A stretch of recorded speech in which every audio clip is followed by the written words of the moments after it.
Olá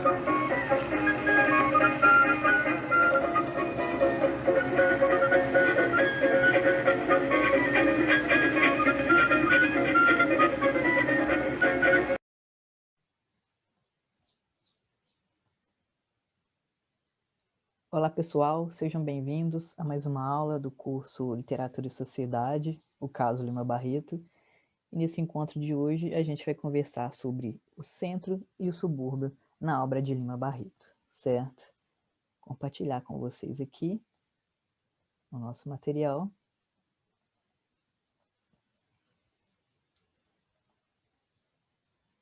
Então, conforme combinado, né, pela nossa ementa, nós estamos aqui no nosso módulo 2, essa nossa aula 4, que a gente vai discutir sobre essas relações que se estabelecem dentro da obra de Lima Barreto, considerando aí, né, as zonas centrais da cidade do Rio e as adjacências da cidade, que é de onde Lima Barreto vai tirar aí muitos dos seus personagens, certo? Então a gente vai estudar um pouquinho de algumas questões que a Lilia Moritz Schwartz traz Da Minha Viagem Vejo o Mundo Passar, né, na obra do Lima Barreto, Centro e Subúrbios. A gente vai conversar um pouquinho sobre o conto O Moleque, certo? E falar um pouquinho sobre essa ideia de cena e obscena da cidade, e lermos também um trechinho de um dos capítulos aí de República dos Brusundangas, do Lima Barreto, bem como conversar também sobre literatura como missão, tensões sociais e criação cultural na Primeira República. Bom, primeiramente, para a gente entender essas questões de centro e subúrbio na obra de Lima Barreto, a gente tem que pensar centro, subúrbio historicamente, certo? Então, nós começamos aqui a partir da reforma urbana, né, idealizada pelo Napoleão III e empreendida aí pelo Barão de Haussmann em Paris. Nós temos aí essa questão do subúrbio, né, que vai designar essas áreas adjacentes em relação ao centro da cidade e que começa a se estabelecer principalmente a partir dessa reforma na Belle Époque parisiense, em que o Barão de Haussmann ele vai colocar abaixo, né, várias das ruas que eram estreitinhas, que tinham casas, né, em situações de insalubridade, para empreender ali uma grande reforma, embelezar ali o centro parisiense, certo? Então, isso vai se dar ali no século XIX, né, onde a gente vai ter a modernização de Paris. Essa ideia da modernização parisiense, ela tinha como foco duas questões principais, que seria combater possíveis surtos evolucionários. Naquele tempo, naquele momento, Paris vinha já de vários surtos revolucionários, barricadas pelas ruas estreitas, difíceis de ser controladas e administradas, certo? E a gente tinha também a questão de controlar surtos de epidemia que surgiam naquele momento muito pela acumulação de várias pessoas vivendo em locais, né, com muito fechados, muitas pessoas vivendo juntas, e a questão do saneamento também precário, e isso estava gerando ali naquele momento vários surtos, várias epidemias por essa questão de insalubridade. Então, eram essas duas ideias, certo? De embelezar e também cuidar dos surtos epidêmicos. É claro que, dentro dessas questões, né, de cunho mais administrativo e gerencial, né, nós tínhamos também uma outra questão que perpassou esse movimento, né, de embelezamento, de urbanização das cidades e que começa aí nesse período europeu no século XIX, que seria essa ideia de higienização, que vai passar muito pela exclusão, né, de parcela da sociedade do direito de viver ali nas zonas centrais, certo? Na Inglaterra, esses movimentos de urbanização, eles previam, então, que a cidade seria o local, né, onde naquele momento estávamos ali também na Revolução Industrial, a cidade seria um local de barulho, de confusão, de muita movimentação, e os subúrbios seria um local de bosques, de jardins, locais muito arborizados, e que as pessoas, né, principalmente as que trabalhavam nessas zonas centrais, né, elas recorriam para morar e ter o seu sossego ali. Então, no contexto europeu, né, e pensando no caso da Inglaterra, o subúrbio não tinha essa visão que temos hoje do que é o subúrbio. Na época da Revolução Industrial, né, essas eram áreas destinadas a quem queria viver com sossego, longe do ruído das metrópoles, certo? E em um primeiro momento na França também se dava desse modo, mas depois começa a se perceber que está tendo uma partilha das áreas da cidade, né? Uma partilha das terras em que as elites, né, as classes privilegiadas vão ficar com os espaços centrais e a população menos privilegiada vai ser jogada para as margens, para as zonas periféricas, né? Então, anteriormente, a cidade era como se fosse a senzala, era o local de trabalho, né? Não era vista como o ideal de local para morar. E o subúrbio era como se fosse a casa grande, era onde se tinha os casarões, onde as pessoas viviam com tranquilidade, né, em meio à natureza. Então, não tínhamos essa visão que temos hoje, né, essa configuração que temos hoje de cidade e subúrbio. Pois bem, essa configuração de subúrbio, né, em fins ali do século XIX, início do século XX, nós vamos ter aí uma reconfiguração, né? Essa ideia europeia de padrão de cidade, teoricamente, não vai funcionar aqui no Brasil. Nós vamos ter uma mudança. Então, o que acontece? Nós temos aí um avanço, né, do regime republicano. O regime republicano está em cena, então aqui vê-se já a necessidade de modernização da cidade, né, e a cidade que é naquele momento a capital do Brasil, Rio de Janeiro. Então pensa-se na melhoria da malha urbana, isso se dá a partir da reforma de Pereira Passos, que era então, né, o administrador de cunho ali da cidade, que era o prefeito da cidade, né?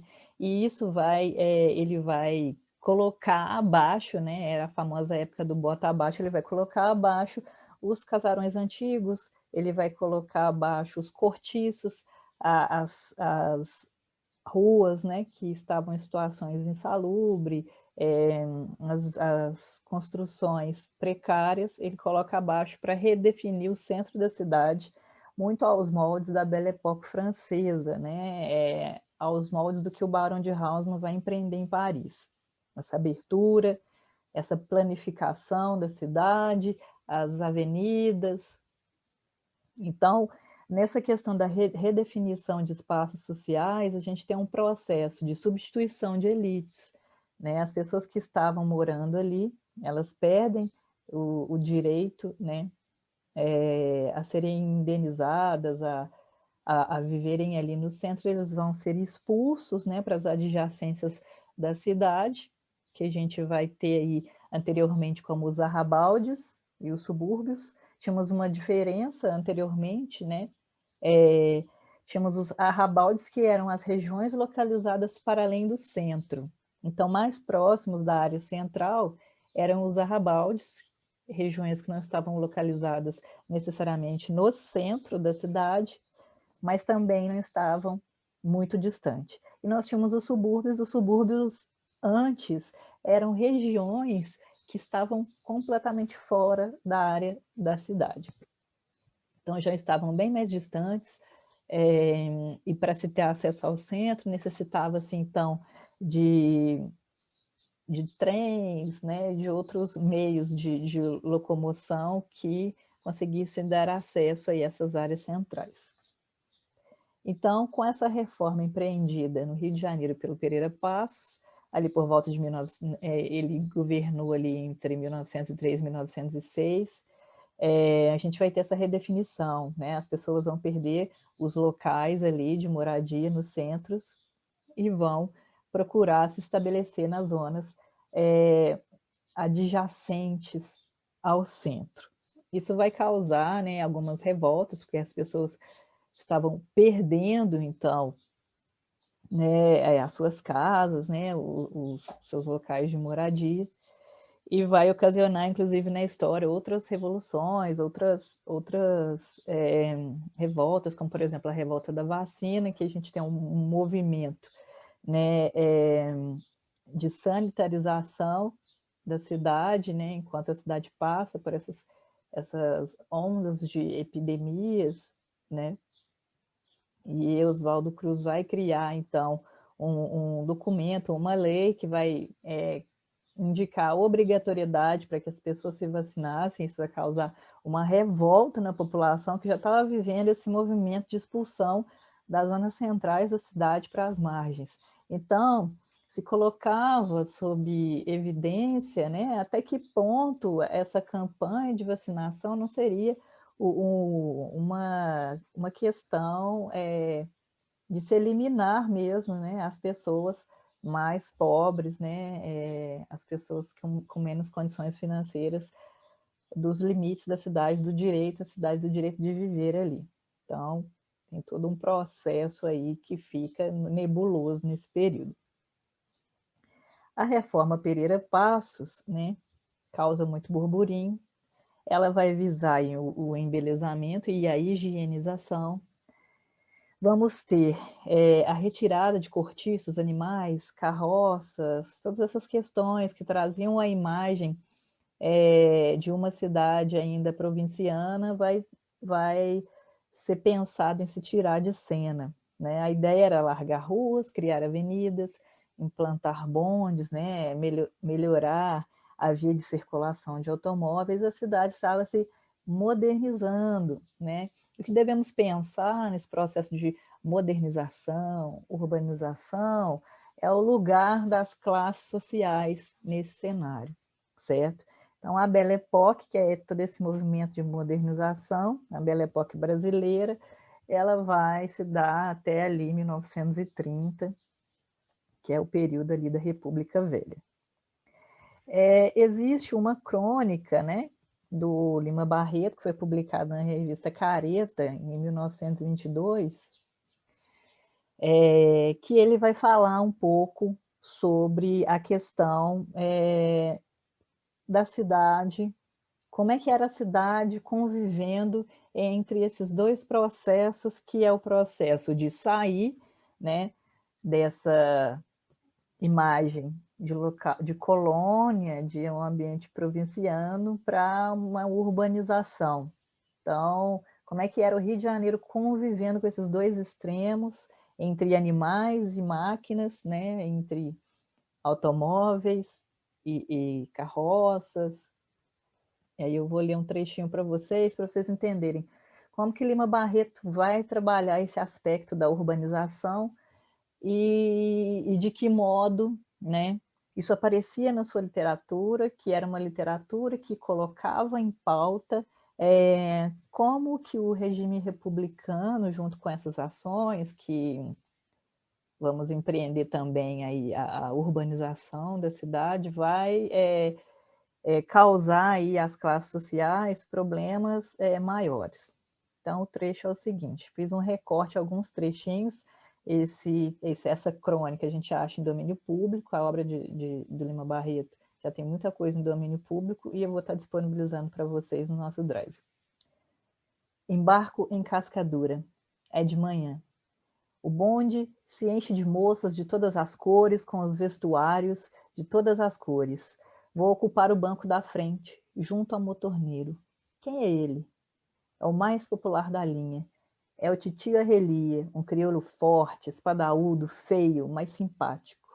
Ele vai manobrando com as manivelas e deitando pilhérias para um lado e para o outro. Ele percorre uma parte da cidade que até agora era completamente desconhecida.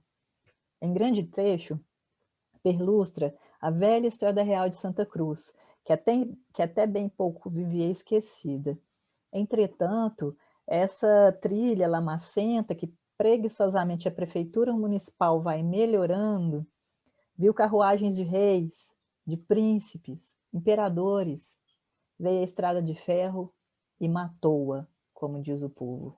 A Light, porém, com seu bonde de cascadura, descobriu-a de novo e hoje, por ela toda, há um sopro de renascimento, uma palpitação da vida urbana, embora os bacurinhos, a fuçar a lama e as cabras a pastar pelas suas margens ainda lhe deem muito do seu primitivo ar rural de antanho.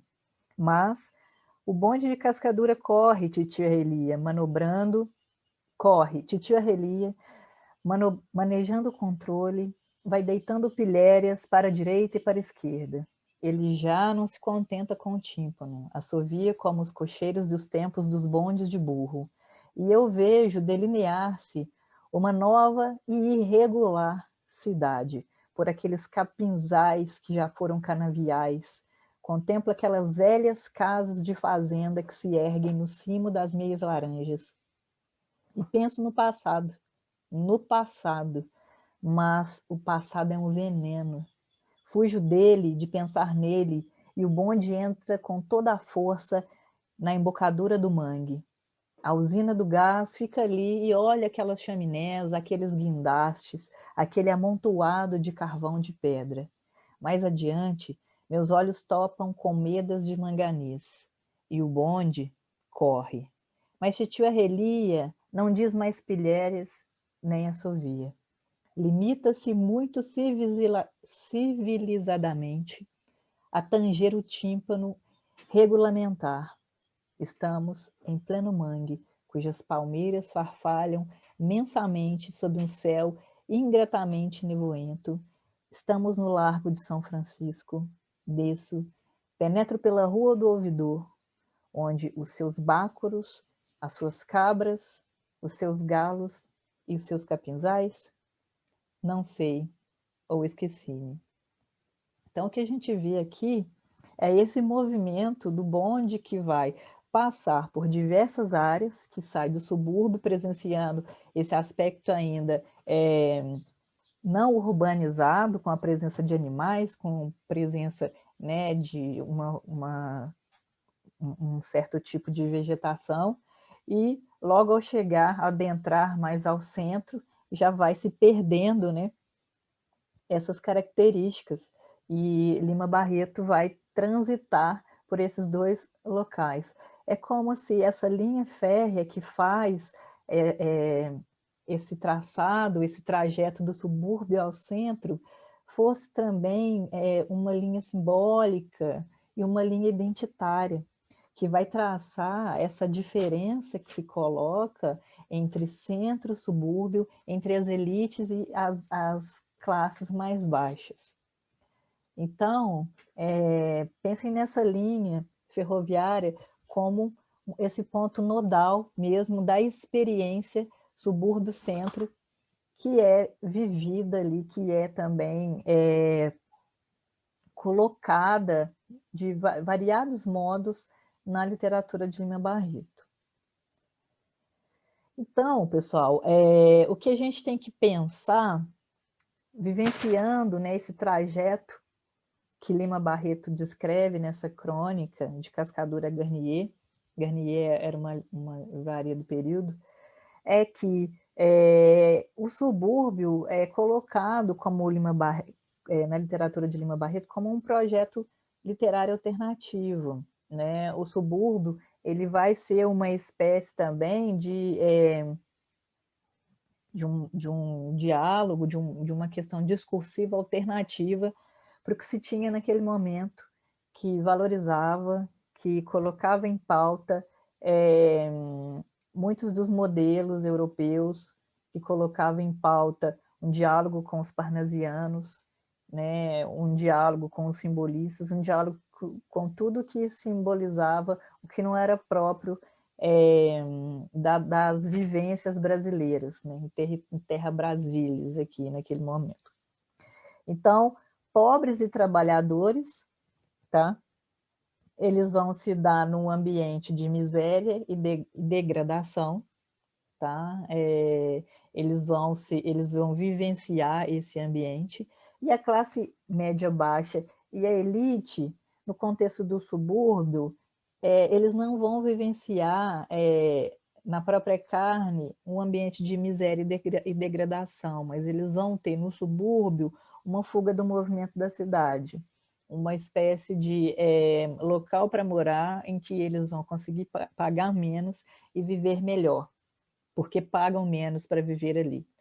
Então, sobra-se mais para se ter uma vida mais amena. Então, é desse modo que o subúrbio vai aparecer, com essas duas faces, né? Entre viver bem e viver miseravelmente. É aí que a literatura de Lima Barreto vai transitar e vai buscar seus personagens, tá? O subúrbio é um lugar, na verdade, plural, híbrido, onde várias classes vão circular ali, claro, exceto a elite da época, mais funcionários públicos, mais alguns doutores, médicos, professores, e também as classes mais baixas, né? E as mais necessitadas vão todas circular ali, todas juntas. Então vamos pensar a questão da obra de Lima Barreto com a realidade social da cidade. Como eu conversei com vocês, a linha de trem ela vai simbolizar, na verdade, esse traço que é simbólico e que é identitário, tá? Que vai colocar em pauta, em cena, os projetos de inclusão e exclusão do cenário urbano, ou seja, a quem é ofertado o direito de viver na cidade. Então, a linha marca esses territórios, né? A linha marca a cena e a obscena da cidade, aquele que não deve ser mostrado, aquele que fica escondido da cidade, do processo de embelezamento, né? E a gente deve pensar a literatura de Lima Barreto como uma literatura em trânsito, uma literatura também ambivalente, que ora vai entender o centro de uma forma positiva, ora vai entender o centro de uma forma pejorativamente, falando bovarrista, como ele dizia, né, que as pessoas acreditavam ser o que não eram. Então, há uma espécie aí de divisão, de ambivalência entre o pensamento de Lima Barreto com relação à cidade, com o centro da cidade, e relação ao subúrbio. A literatura que se faz no trajeto centro-subúrbio, tá? Porque Lima Barreto era um trabalhador ali da Secretaria de Guerra, ele era amanuense. O que é amanuense? Era um cara que escrevia à mão os processos, os termos de trabalho daquele momento, daquele local. Então, por isso, ele tinha contato com muitos papéis, com muitas leis, com muitas das questões políticas do momento, né? Essa literatura, que vai ser uma literatura em trânsito, porque ele vai observar todos esses tipos sociais nesse trajeto que ele faz da sua casa, em Todos os Santos, até o centro, que ele vai sempre passar pela Estação Central do Brasil e vai conviver com esses variados tipos, e isso vai ser uma espécie de laboratório literário para ele, né? Então ele vai ser como uma espécie de flanê, então por isso que Lilia Moritz Schwartz vai encarar o Lima Barreto como um flaner daquele momento. O centro vai ser visto de uma forma pejorativa por ele, porque vai se dar a partir de práticas estrangeiradas, artificiais, tá? Ele vai entender que as pessoas que vivem no centro da cidade, elas estão com modas estrangeiristas, europeias, coisa que não fazia sentido para o contexto brasileiro. Então, muitas das críticas de Lima Barreto para com as elites, para com o projeto republicano, essa ideia de bovarismo, que seria acreditar ser o que não se é, querer viver o que não se é, o que não faz sentido, né? Então, ora, a cidade vai aparecer também como um local de possibilidades. Lima Barreto acreditava que o ambiente rural naquele momento era um ambiente atrasado que não fornecia possibilidades para as pessoas avançarem na vida. Então, existe até uma crônica de Lima Barreto em que ele vai criticar alguns dos políticos do período que vista a necessidade das pessoas que estavam migrando para cidades para tentar a vida e não conseguiam, esses políticos acabavam soltando, né, umas indicações de, então volte para a zona rural, né, para trabalhar lá, mas Lima Barreto não acreditava que essa seria a melhor opção, porque esses cenários eram abandonados pelos administradores das cidades, né? As zonas rurais eram muito abandonadas por esses administradores e lá as pessoas viviam uma espécie de atraso imenso e não tinham condições de trabalhar e nem de ganhar a vida, de ter o seu sustento dignamente. Então, ele acreditava que, por mais que a cidade fosse esse lugar, né, que vivesse uma vida de idealizações e tentando trazer as modas estrangeiras para cá, coisa que não casava, não dava certo. Ele acreditava que a cidade ainda assim era um local que poderia desenvolver as pessoas. Então, por isso essa defesa, né? E o subúrbio, ora, vai aparecer na sua literatura como o lugar de hábitos atrasados, né, que é algo distante do projeto de modernidade que o contexto republicano tanto reivindicava, né, e queria. E, no entanto, é de lá que o Lima Barreto vai coletar os seus personagens, né, vai fazer laboratório para criar muitos dos seus personagens, e são os personagens pelos quais ele vai ter maior apreço. Então, é uma espécie de ambivalência no pensamento de Lima Barreto que vai se dar nesse confronto, nessa ideia, como uma ideia de amor e ódio, tanto pela cidade quanto pelo subúrbio, né?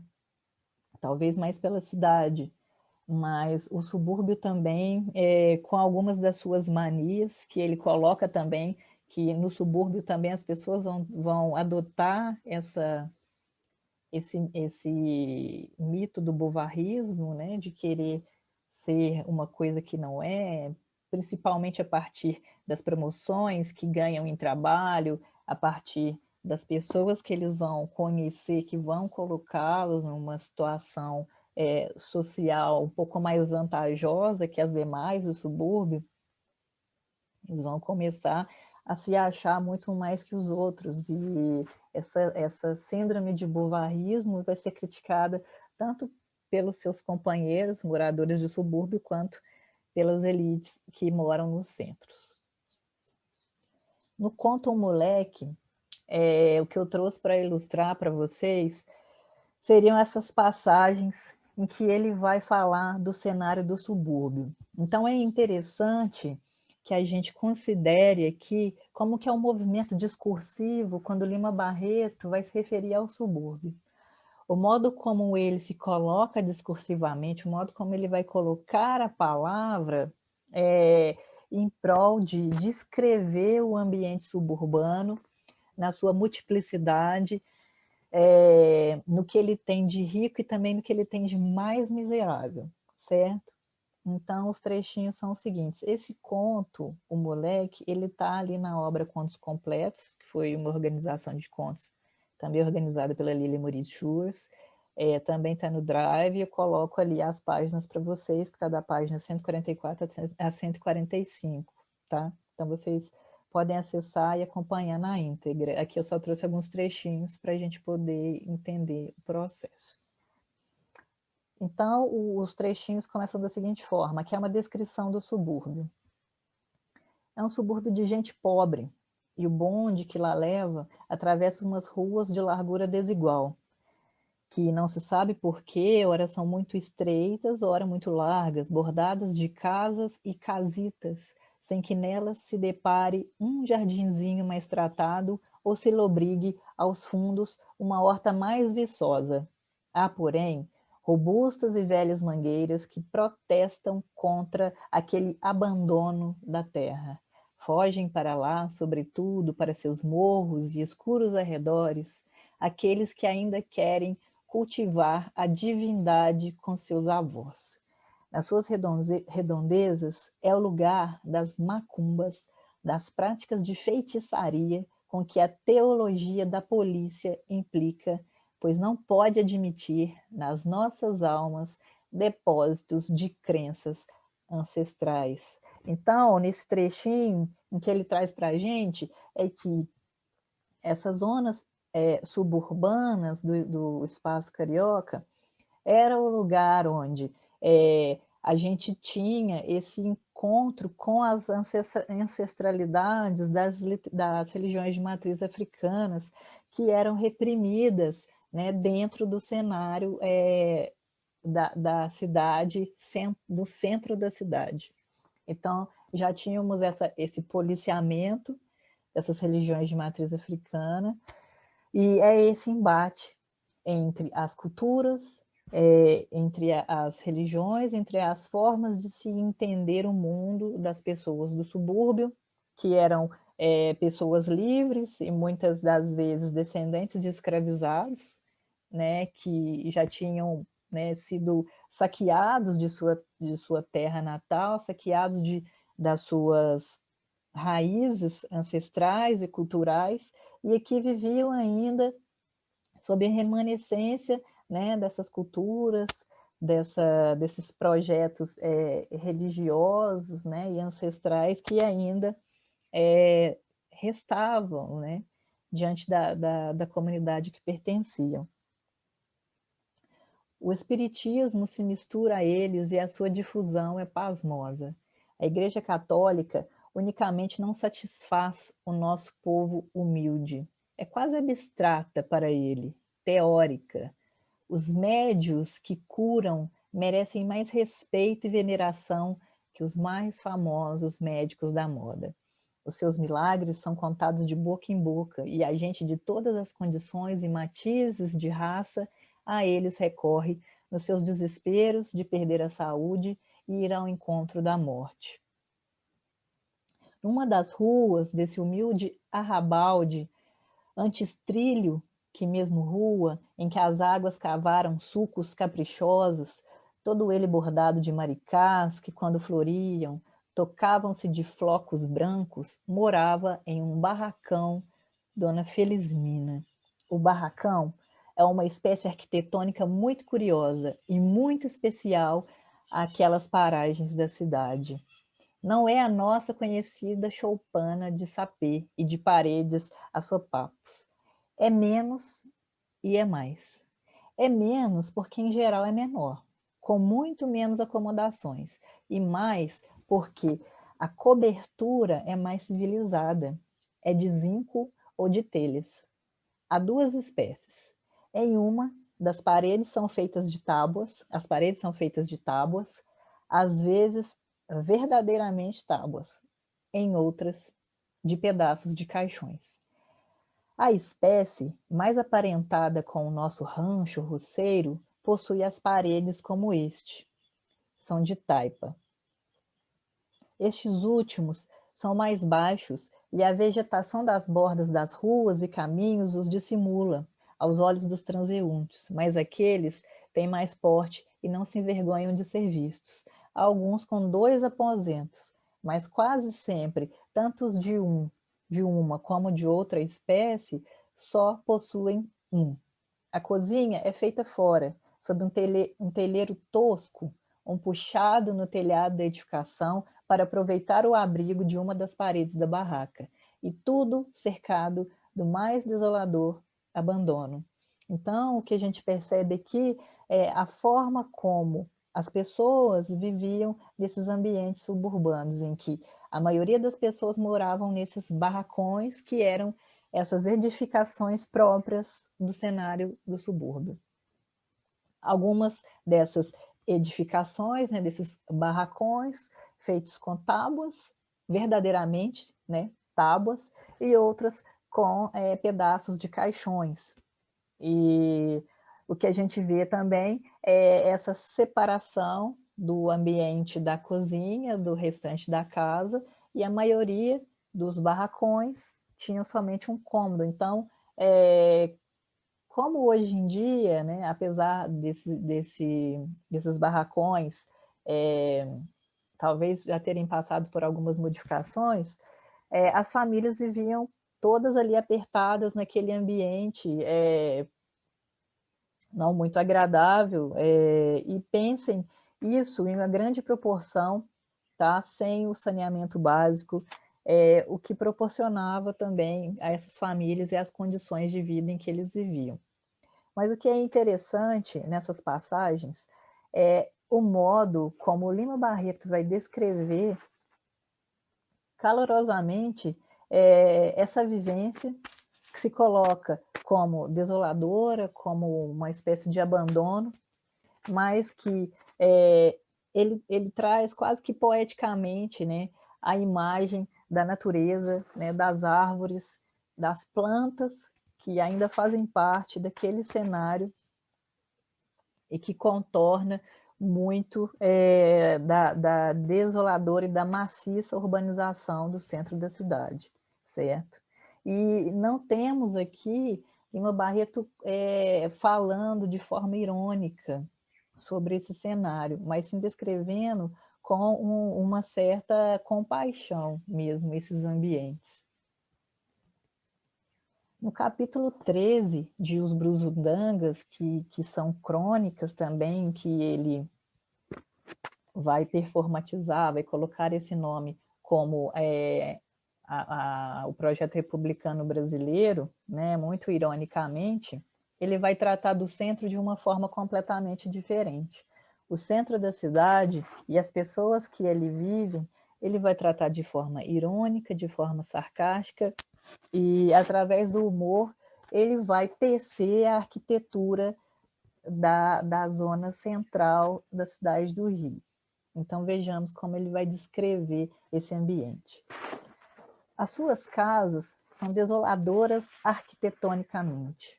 Há modas para elas. Houve tempo em que era a de compoteiras na Cimalha. Houve tempo das cúpulas bizantinas. Ultimamente era de mansardas falsas, carneiros de Panúrgio. A sua capital, que é um dos lugares mais pitorescos do mundo, não tem nos arredores casas de campo, risonhas e plácidas, como se vê em outras terras. Tudo lá é conforme a moda. Um antigo arrabalde da capital que, há quantos anos era lugar de chácaras e casas roceiras, passou a ser bairro aristocrático. E logo os panurgianos ricos, os que se fazem ricos ou fingem sê-lo, banalizaram o subúrbio, que ainda assim é lindo. Então, o que a gente vê aqui é uma espécie de crítica ao projeto de urbanização do centro das cidades, que vai fazer essa espécie de cópia, né, desse projeto de se escanear uma Paris da Belle Époque, e que para Lima Barreto não dá muito certo, que é uma espécie de camuflagem dos problemas sociais pelos quais passa o país naquele momento. Para Lima Barreto, o projeto republicano é um projeto que não dá certo, é um projeto em que se tem pessoas, um grande número de pessoas que vai enriquecer às custas do Estado e enriquecer às custas de uma síndrome de bovarismo, que é acreditar que as ideias europeias de urbanização e de república vão dar certo no nosso país.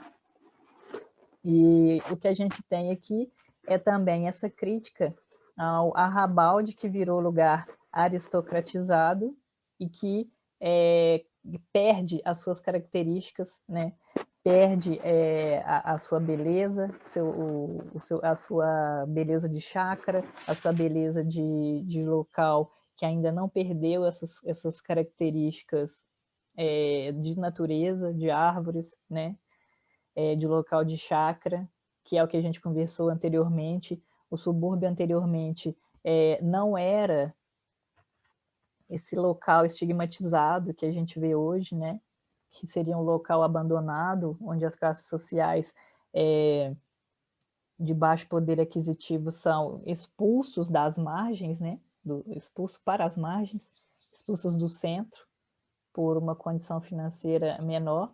O subúrbio anteriormente era o local onde as pessoas se refugiavam, eram locais bonitos, arborizados, né?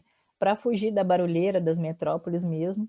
E o projeto aristocrático no Brasil República, ele fez com que tenha havido esse estigma, né, do subúrbio. O subúrbio começa a se estabelecer como esse local abandonado, esse local onde a gente tem as misérias, os barracões, as pessoas vivendo em situações precárias, em situações, em problemas de insalubridade, em local que vai disseminar epidemias. Então, por isso, vamos tirar isso da zona central da cidade, porque isso não vai pegar bem para o projeto modernizador, né, do país. E é isso aí que Lima Barreto vai criticar, né? Que os aristocratas eles vão banalizar a imagem do subúrbio e que isso para ele é inaceitável, né? Que mesmo assim o subúrbio ainda é lindo. Então, para a gente poder fechar essa discussão acerca de como Lima Barreto vai tratar desses assuntos, vamos pensar esquematicamente tudo isso que a gente viu até aqui. No Rio de Janeiro, aí, do fim do século XIX para o início do século XX, a gente vai viver a Belle Époque brasileira, tá? Que é esse projeto de modernização do país, amparado aí pelas bases da Belle Époque parisiense, empreendida ali pelo Napoleão III e pelo Barão de Haussmann, né? Nesse projeto de embelezamento e de higienização da cidade, né? Isso se dá aqui no Brasil com o advento do regime republicano, e nesse momento a gente tem uma especulação imobiliária e especulação financeira. O particionamento das terras começa a se dar, né, a partir de valores altíssimos, e há essa expulsão das pessoas do centro da cidade para suas adjacências. A reforma Pereira Passos, no Rio de Janeiro, empreendida ali entre 1903 e 1906, vai ser responsável por esse crescimento dos subúrbios na área carioca ali. E aí a gente tem o seguinte, como é que Lima Barreto vai pensar essa relação do centro, como é que ele vai pensar a relação do subúrbio na sua literatura, nas suas crônicas, nos seus escritos, tá? O centro era um local de elite, tá? Ele vai tratar tudo isso na literatura dele com ironia, de forma caricata, porque só através da ironia, né, só o humor pode derrotar a dor dos oprimidos, tá? Só a ironia pode ter algum efeito estético, o que não era tão pensado assim pelo Lima Barreto, porque para ele a literatura ela tinha outros fins, né, que era o fim humanizador, que era o fim solidarizante da coisa, mas o efeito da caricatura, né, que é essa dimensão de se exagerar os processos ali do que se vivia naquela época, tinha uma positivação na sua literatura, né? O cosmopolitismo e o bovarismo, tá, vão ser atacados pelo Lima Barreto, naquele movimento das elites, e também das pessoas de classe média baixa que viviam nos subúrbios, que também tinham esses ataques de bovarismo. Por coisas mínimas, eles já achavam que eles eram melhores que os outros, e isso o Lima Barreto vai atacar muito. A questão da corrupção vai aparecer nesse diálogo com as classes de elite que viviam no centro da cidade, ou seja, a própria questão da especulação imobiliária e financeira, o que causa a expulsão das pessoas do centro para as margens, é fruto de corrupção, é fruto de um espaço que é reservado apenas a alguns, o que Lima Barreto não via com bons olhos. Ele vai criticar a imprensa por muitas das vezes, né, se colocar ao lado desses políticos, ao lado dessas atitudes de corrupção, e incitar, disseminar notícias e propiciar a esses políticos, a essas pessoas que agiam em ambientes de corrupção, a se colocarem mais e mais na sociedade, mais e mais na cena política, muito pela questão das pessoas também não terem acesso à informação, ao conhecimento, né? Tem uma crítica também ao cientificismo, né, o positivismo que estava em voga naquele período, que causa, muitas das vezes, causou a questão da teoria da inferioridade racial, e o passado escravista do Brasil corroborava para o sofrimento, para a discriminação das pessoas. Acreditava-se de verdade que a questão da cor influenciava nas potencialidades das pessoas.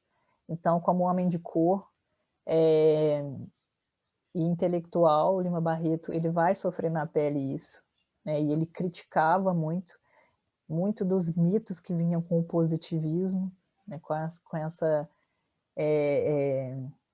Com exagero do cientificismo sobre as coisas, tá? E do ponto de vista do subúrbio, em que a literatura dele, as crônicas, os diários vão trazer, é essa rejeição dos artifícios retóricos da linguagem, né, muito colado aos moldes parnasianos e simbolistas. Ele vai adotar uma linguagem mais popular, né, quando ele vai tratar da sua literatura e desse mote que é o subúrbio, né, as pessoas do subúrbio. A variação sociolinguística vai existir quando ele vai colocar em cena, por exemplo, portugueses, né, de baixa classe social que estão se adaptando com a linguagem brasileira, em português brasileiro. Ele vai colocar em voga também a linguagem das pessoas que não têm alfabetização, né, as pessoas com um menor conhecimento científico, enfim. Os tipos comuns e as cenas da rua vão ser colocadas em primeiro plano na sua literatura, mas elas vão dialogar também com uma espécie de uma literatura um pouco mais avançada. Lima Barreto traz para dentro da sua literatura um diálogo com escritores russos, como Dostoiévski, por exemplo, como Balzac, que eram escritores que ele admirava, por estar pensando exatamente essa literatura que vai colocar em cena essas classes sociais, tá? A gente tem também o tema da solidariedade, que não deve ser colocado em segundo plano, que é um ponto nodal na literatura do Lima Barreto, a literatura como esse espaço de encontro entre homens, a literatura como esse lugar que vai anular as diferenças, né? E que vai fazer as pessoas colocarem no lugar da outra, certo? E a literatura que vai colocar em cena a experiência dos humilhados, tá? Então, o cenário da cidade, desses dois pontos de vista, do centro e do subúrbio, eles vão trazer as potências, tá? Semânticas e discursivas de Lima Barreto para poder problematizar, trabalhar isso na sua literatura. Tá ok?